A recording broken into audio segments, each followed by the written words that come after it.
Oh, look, it's me, Katie, otherwise known as @Dystopia, spelled DIYSTOPIA on Instagram. And you would think that if I was doing a YouTube channel that I would start with something like a fantastic costume, but no, we're starting with this. So, this is my Victorian hand pincushion, and I'm going to show you the process that I did to make this by making a second one. So, the reason that you would want something like this is just because why wouldn't you want something like this? It's creepy, it's handy. You can use it to kind of not only help with your sewing, but to creep out people around your house. You can use it to gesture, you can use it to scratch your face, you can shake its hand. It's very fun. So here's the video. It's not a tutorial. I have divided the materials list into 3 different phases, and the first is for the wire frame of the hand. I used cotton organdy as the cover, cotton batting for the base, and then a really moldable wire for the wire frame. You also need anything that you'll need to cut the wire and matching thread for your fabric. Here you can see what the organdy is like in terms of weight. It is a woven fabric, but it stretches a lot across the bias. So this is going to be important for contouring the hand later. The cotton batting is stretchy as well. I mainly picked this because it's what I had, but it's important that you have something that's thin that can be easily built up. For phase 2, you'll need a variety of cheap craft paints or fabric paints, as well as paint brushes. I also recommend an acrylic finisher. In this case, I'm using the Angelus satin leather finisher, something like that. That'll keep everything sealed at the very end. Phase 3 is for the making of the sleeve. I have here a variety of silk scraps and trim scraps from other projects, as well as buttons, and then sequins, some E6000, and some fake nails that I got at the grocery store. Okay, let's get started. First things first, we're going to need to cut some wire. If you think bolt cutters are overkill, I don't know, maybe use your lovely, lovely fabric scissors. It's just a little bit... Okay, well the seamstresses are gone. Get your wire, cut it down to a shorter length, and then we're going to start fitting it to our hand. Here you'll see me using the first hand that I made as a reference. What I'm trying to do is build a base structure to put the cotton batting on. And I'm doing that by wrapping the wire around itself and just shaping it into the shape of first my arm and then the shape of a hand. This is why it was so important to have wire that you can bend with your hands, because it makes the whole process a lot easier and it helps you get a bit of a more organic shape. As I continue to shape this, you're going to see me take some of those pokier ends of the wire and just tuck them in, and that ends up being really important later because you don't want those to poke out of the hand and through that cotton batting layer, or to change the shape of the cotton batting. To make the fingers, I made 2 U shapes, and so what you'll see is one U shape encompasses the index finger and the ring finger, and the other U shape is for the middle finger and the pinky finger. I'm rounding off the edges of these by rolling the wire just so there's a little bit of a loop. Again, we want to keep those jagged edges concealed. And then I very carefully kind of force the wire around the hand, twisting it until it looks like it's sitting at the point where my own fingers would sit.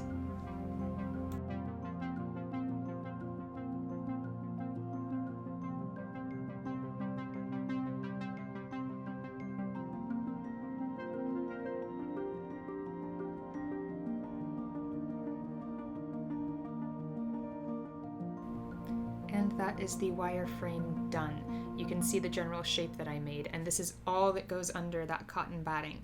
So it's not a complicated structure, but it's important. Next, I'm cutting down the pieces of cotton batting into more manageable sizes and then rolling them up into these very, very small little rolls and putting them into the wire frame to represent my forearm here. And my rationale for this is basically just that muscles kind of have this shape too, and it gives it a little bit more structure than if you were to just, say, stuff it with a loose stuffing like feathers or cotton. Now I am adding a larger piece of cotton batting over those rolls and filling out the arm a bit more. It's better to make your pieces larger than smaller because you can cut away later. And then I'm just using a really, really lazy whip stitch to stitch this thing up. We just need it to start maintaining its form. At this point, I am cutting out some smaller pieces and filling in the palm. This is probably 4 or 5 layers thick, and what you're going to notice is that I am beginning to shape around the palm. So I'm pulling the cotton batting over the edge of that wire so that the edge of the hand starts having a more rounded shape.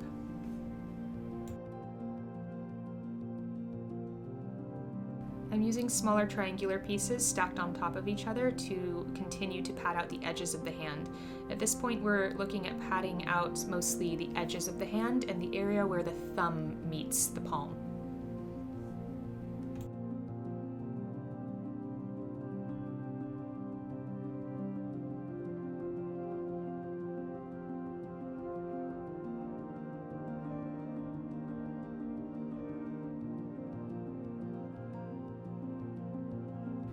Here you can start to see that I am leaving a gap in the center of the palm, so the padding is getting thicker as it goes towards the outside of the hand. And the reason for that is if you look at your own hand, it has a divot in the center. Yeah.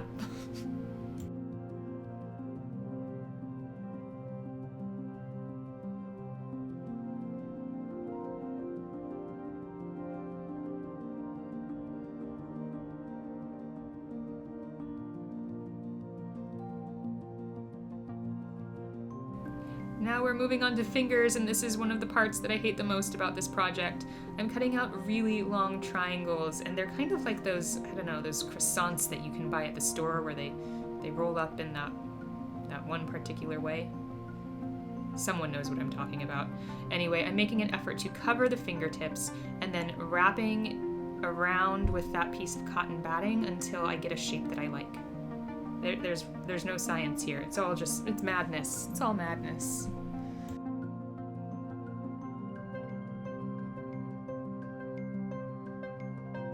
The entire time I was making this, I was referring to this stitch as attack stitching because that's all we're doing is we're throwing thread at the thing and then just trying to get everything to adhere to that wire frame. At this point also, I'm continuing to trim and pin layers out of the way that I didn't realize I didn't need, and I'm freeing up all those fingers so that we can wrap them with our cotton batting croissant rolls.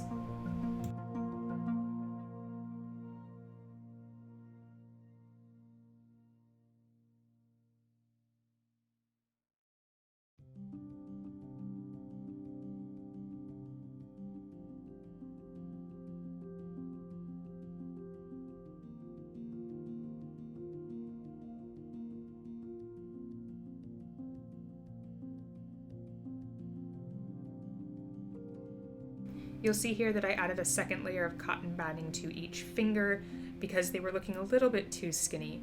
With this project, it's better to go for denser and more material than less because we can get it to compact down later, but we can't really plump it up later once we've added the cotton organdy layer.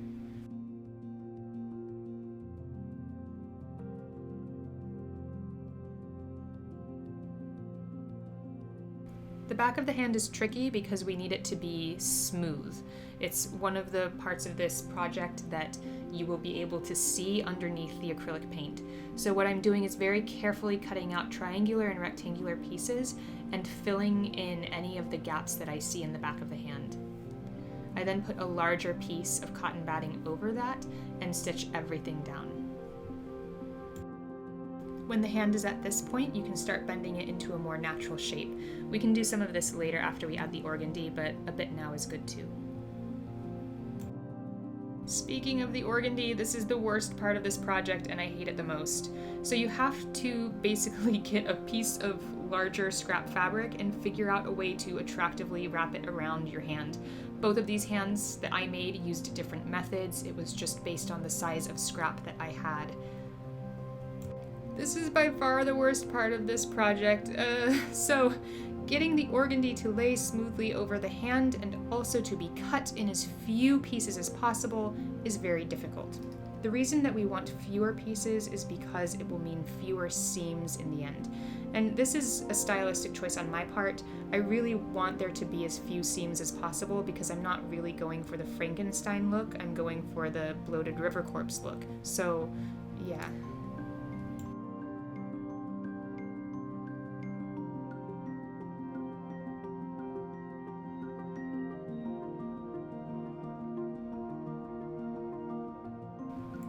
FYI, this is also where my stitching became a lot more careful because these are all going to be fairly visible stitches, so I will be doing whip stitches, but they're teeny tiny and they're pretty even.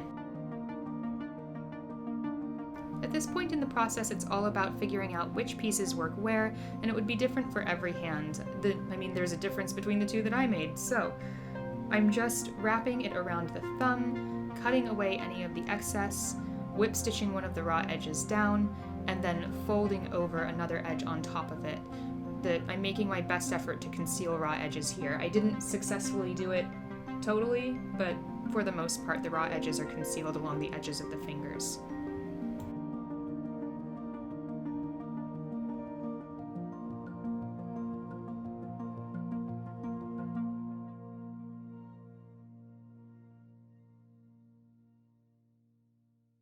Alright, this is the point in the process where I was getting a lot less enthused about having made a second hand. It's very difficult to stitch into the palm here, but it's pretty necessary. One, because I have a seam there, and two, when you stitch the fabric down into the palm, you want to catch some of the cotton batting so that the fabric actually recedes into the palm and creates those natural palm wrinkles. I'm not sure if I've said this yet, but I'm not going for a perfectly smooth hand here. I'm going for something a little bit grittier than that because we want it to be scary. And to accomplish that, having mistakes is excellent. Having uneven stitches or a few raw edges is going to contribute to that kind of unkempt organic look.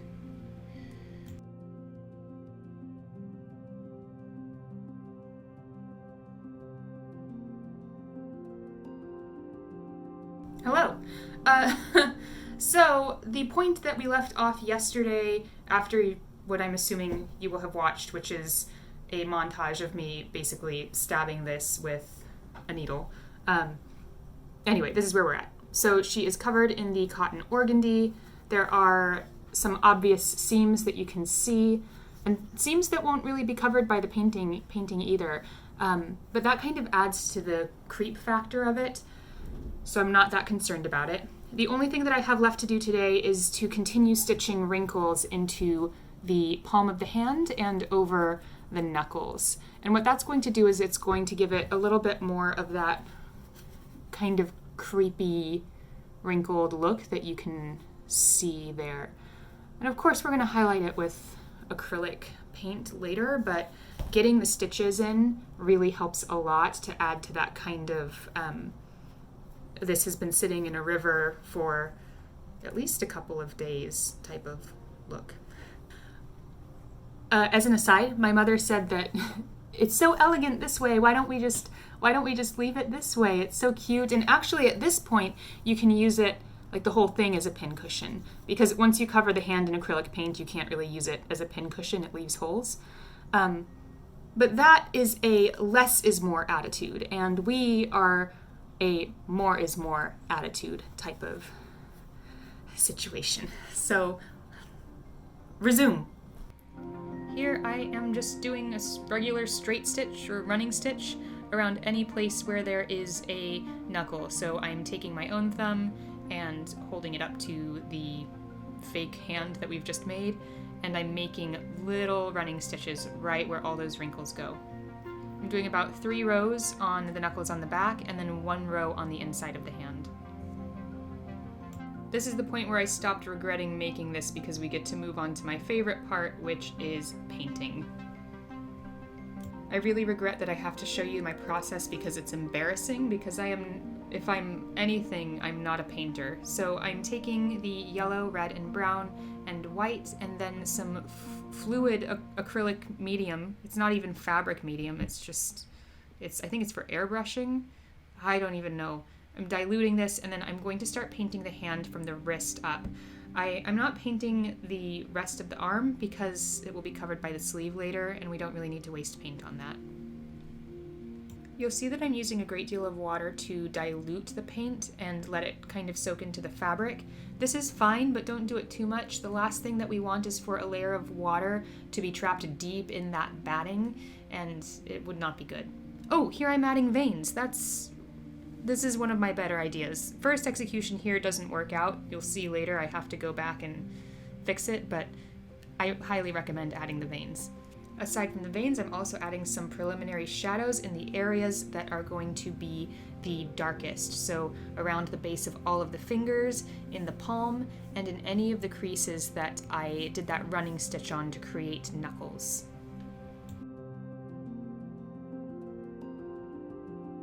While the paint was drying, I moved on to the sleeve. I have one little pattern piece here that you see in that brown paper, and I'm going to use that to create the cuff and the rest of the fabric to create the sleeve.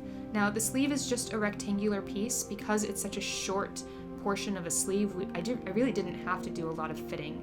So I just sewed straight down the side and ironed everything out, and then moved on to the cuff.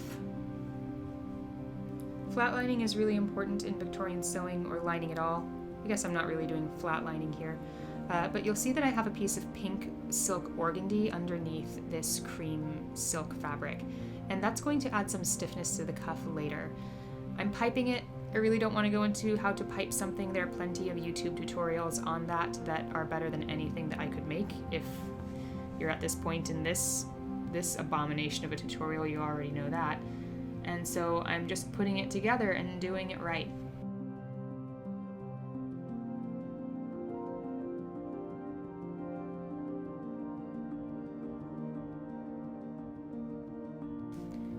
So this is basically the two layers sandwiched together with the piping in between, and what you'll see is that after I finish sewing it, I clip the corners and turn everything inside out so we have this really beautifully bordered cuff.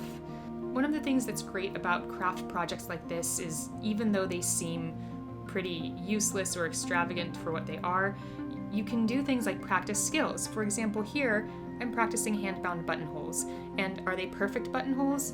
No, but they didn't end up on one of my real dresses, so. Back to painting. So this is a part where I realized that I did not make this second layer of paint transparent enough, because you will see as I paint over those previous shadows and veins, they all get covered up. This ended up not being the worst thing in the world because I was getting a little bit better at painting as I went, but it is something to keep in mind that keeping track of how transparent the layers are at this point is pretty important, because we don't want the paint to get too thick either.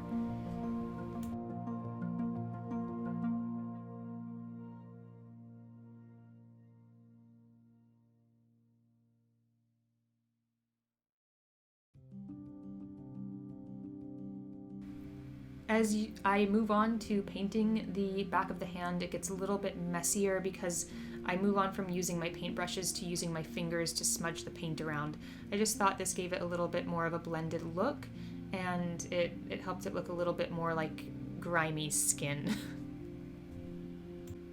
I'm really making an effort to shade in the areas where the knuckles are, especially where we put those wrinkles, because that's going to give it a much better effect.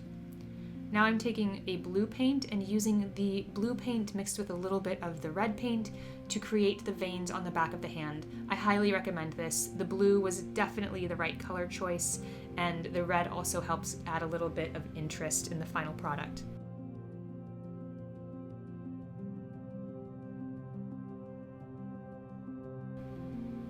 Alright, let's figure out what I'm doing next. It looks like I'm taking some of that satin finisher and mixing it with the skin tone, and oh, I'm gonna use that to paint over everything, aren't I? Yeah, so this must be dry at this point. Always let your layers dry. Like I said, you really don't want any of that water molding in the cotton batting because you made too good of a seal of acrylic paint. Now for the pincushion part, and this one is really hard to describe, but I shall try. So I'm getting out all of my accessories here and adding it the undersleeve, and marking out the area where I have made a gash. Now, I did this on accident, so I made the sleeve too small. Then I am making the pincushion part by tracing around the wrist about 1 inch to 1.5 inches of extra fabric so that it kind of poofs out a little bit. And then this is me just adding a little piece for my sequin portion to hang on to, because the sequins aren't going to be sequined very densely, so there needs to be some type of red backing just so that we have consistency. Then I start cutting out pieces of batting and using them to fill that little red circle that I made earlier. And I'm cutting these pieces into even smaller pieces just to use them as a more loose type of stuffing.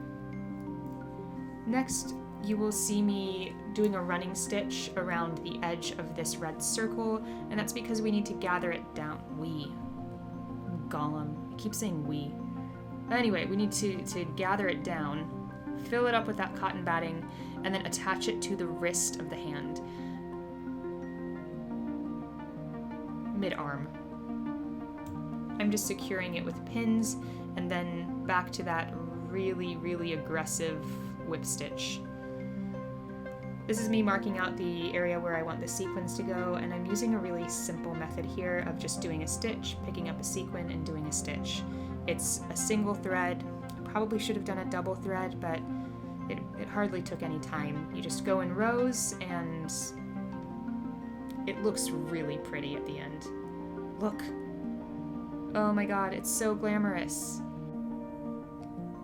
Here I am attaching the sleeve and making sure that everything is lined up appropriately, and then just trying on the cuff to see how it looks, because cool, it's coming together. So I used a prick stitch or a running stitch to secure the sleeve down at the edges, and I'm making sure to catch some of the cotton batting because we want this to be quite secure at this point.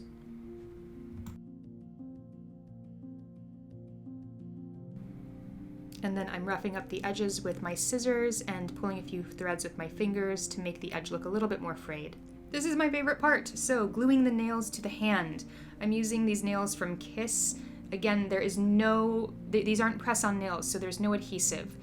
And what I'm doing is selecting the correct size of fingernail from the kit. I think it had 28 nails. And then I'm shaping them just a little bit more because they were a little bit too pointy. Once I have everything selected, I move on to gluing the nails to the hand. E6000 is a great glue because it's flexible when it dries, and it's also quite good at attaching smooth surfaces to rough surfaces. I'm applying it evenly in the nail bed, making sure to cover the entire surface area that's going to be touching the hand, and then after that, applying it to the hand itself. And then what I will do is I'll let it dry for just a few minutes before we start attaching them. After everything dried, I attached the nails to the fingers and secured them with Wonder Clips. While the glue is setting, I am attaching the undersleeve to the wrist, and then I will start removing the Wonder Clips. And this is where it really starts coming together, because it really starts looking like a gross dead hand. Ah, cool. I gave her a bit more of a manicure, and then I filed the tops of her nails as well to make the surface a little bit more dull, but also to give something for our acrylic paint to grab onto, because I'm about to go in there and add some of that dark brown fabric paint to the top of the nails and underneath the nails. This will help add a shadow to the nail, the back of the hand, but it also makes it look like there's dirt under the nails of the fingers, which, again, super creepy. My first hand is on the left and the second hand is on the right, and you can see the difference that shadowing makes. And here I am sealing the hand. For this, I will just use one layer of the Angelus satin finisher. There's no other paint added to this. I'm just covering the surfaces that are painted and exposed.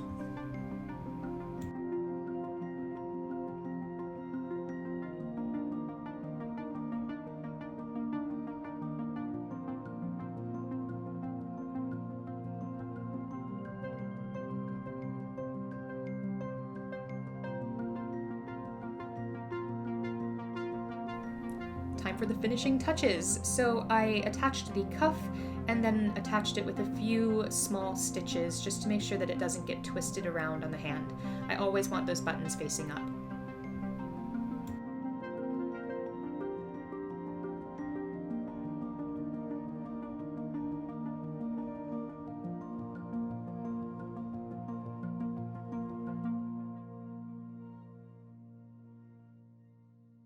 The final step to this process is weathering.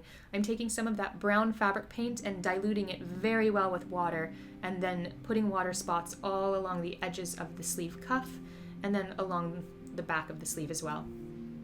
Then I went in with some red fabric paint and painted it around the edges where the sequins are and where the pin cushion is to make it look like there was a bloody cut there.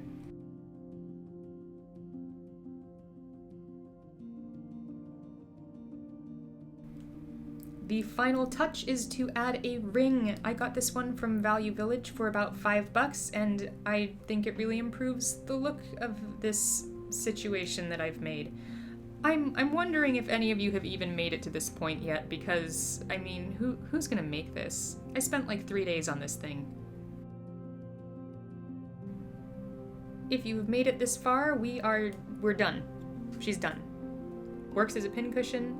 I don't really recommend putting pins into the actual palm because you'll put holes in the paint, but, I mean, use it how you want, right? So, yeah.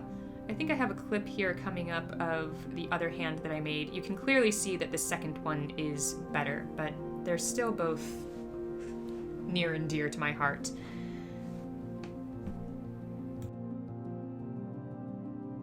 I can't believe anyone watched this. Goodbye.